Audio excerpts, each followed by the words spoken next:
आज काय जायला कॉलेज सुटलो तर लवकर आणि विना आणि मी निघालो होतो घराकडे. जाता जाता जायला चप्पलच तुटलं की मग जवळच्या दुकानात फेविकी काढून जाजेपर्यंत चप्पल चिटकवलं आणि नीट निघालो होतो जाण्यासाठी. आणि बारीक पाऊस पण चालू झाला आणि पुढे गेल्यावर आई घातलं पाऊस चालू झालं. अवघड हाय म्हणलं लई आता.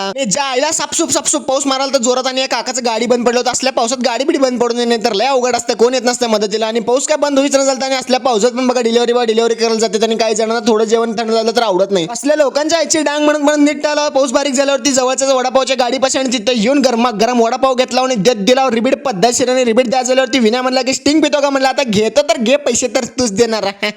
पद्धतशीर विना बिल पे वगैरे केला आणि बिल पे करायला झाल्यावरती चालला होता. पण युऱ्या आला तेवढा त्याचा युऱ्याला हात करायला तर स्टिंग घेऊन पेला लपूट आणि विना पण गेला जातो म्हणून. आणि हे दोन्ही कुठे गेले ते काय कॉलेज तर लय वेळ झाला सुटलाय. कळलं आणि युऱ्या आणि मी पण निघाला होतो नीट घराकडे जाण्यासाठी. आणि बाबा जायला पाऊस पडलाय का सुनामी आलाय. लई अवघड आहे. लई एक तर चड्ड्यावाल्याने ती युऱ्या मला रोड पाशी सोडून जा म्हणून युऱ्याला पाठवलं आणि तिथनं रोड पिसनं मी पण चालत निघालो होतो नीट घराकडे. आणि तुम्ही पण आता व्लॉग आवडला असेल तर लाईक फॉलो तेवढा नक्की करा.